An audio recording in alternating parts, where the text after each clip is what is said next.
तमाम बेसमेंट में चल रहे अस्पताल और कोचिंग सेंटरों पे आज जमकर हुई कार्रवाई।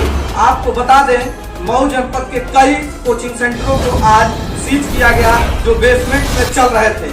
उन बेसमेंट में चल रहे कोचिंग सेंटरों को और अस्पतालों को सीज करने की प्रक्रिया लगातार मऊ में चल रही है। आइए तस्वीरों में मैं दिखाता हूँ किस प्रकार कोचिंग सेंटरों को सीज किया जा रहा है।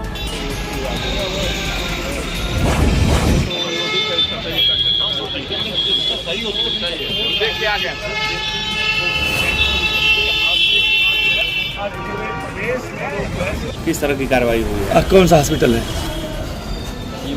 जीवन ज्योति। ये पहले तो मैं आपको ये बता दूं कि जो राजेंद्र नगर में दुर्घटना बेसमेंट में हुई है उसके क्रम में दिशा निर्देश दिए गए हैं कि सभी बेसमेंट, चाहे वो उसमें कोचिंग चल रही हो, चाहे अस्पताल चल रहा हो, चाहे कुछ भी मतलब कार्रवाई हो रही हो इस तरह की जिसमें मानव जीवन को खतरा है, उससे संबंधित जांच हो रही है बेसमेंट की।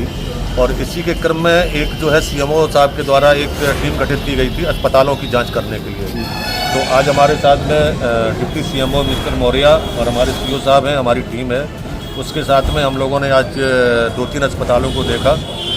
एक अस्पताल जीवन ज्योति है, इसके बारे में जब हम लोगों ने यहाँ डॉक्टर साहब के साथ में जांच की तो यहाँ पर जो है मुख्य रूप से महिलाओं की का इलाज चल रहा है और भारी संख्या में यहाँ महिलाएं बैठी हुई पाई गई और अंदर एक डॉक्टर उनको देख भी रही थी। जानकारी करने पर पता चला कि जो इसकी डॉक्टर हैं वो वर्तमान समय में अपने पति का इलाज दिल्ली करा रही हैं, मुंबई करा रही हैं और कई महीनों से यह अस्पताल बिना उनकी देखरेख के चल रहा है। और यहाँ पर उनके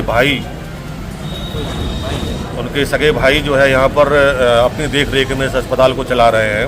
जब उनसे पूछा गया तो उन्होंने कुछ बताया नहीं और चुपचाप किसी तरह से यहाँ से भाग गए, फरार हो गए हैं। डॉक्टर साहब ने जो बताया है कुल मिलाकर के यहाँ पर अल्ट्रासाउंड भी हो रहा है, सब कुछ हो रहा है, लेकिन कोई ये बताने को तैयार नहीं है कि ये कर कौन रहा है।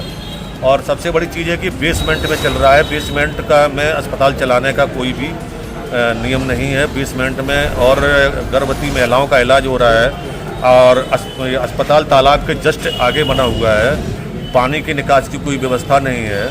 अगर किसी भी प्रकार का बरसात हो जाती है या आग लग जाती है, कुछ भी हो जाता है तो यहाँ पर बड़ी दुर्घटना होने की पूरी संभावना है। किस तरह कार्रवाई क्या देती है? तो यहाँ पर जो है हमारे सीएमओ साहब हैं, सारी चीज़ें देखने के बाद में हमारे डिप्टी सीएमओ साहब जो है यहाँ पर जो चिकित्सा की नियमावली है उसके अंतर्गत जो है हमारे डिप्टी सीएमओ साहब कार्रवाई करेंगे और कार्रवाई से जिलाधिकारी महोदय को अवगत कराएंगे। किस तरह कुछ लोगों को हिरासत में भी लिया गया है, क्या मामला? कुछ इस तरह के दलाल टाइप के लोग लग रहे थे जो बात पर जो है काम में अवरोध उत्पन्न कर रहे थे। तो उनको फिलहाल पूछताछ के लिए सीओ साहब ने उनको बोला है तो पूछताछ के लिए कि आगे की पूछताछ की जा सके कि जो आदमी भागे हैं या जो यहाँ से कर्मचारी भागे हैं तो उनके बारे में बताया जाए, या जो अल्ट्रासाउंड कर रहे थे तो वो किसके द्वारा अल्ट्रासाउंड किया गया। जब डॉक्टर यहाँ नहीं है तो ये सारे कार्य कौन कर रहा है? सर संख्या है क्या यहाँ पे जो महिलाएं इतने बस संख्या में? अब इस संबंध में तो हमारे डिप्टी सीएमओ साहब बताएंगे। डिप्टी सीएमओ साहब सामने हैं।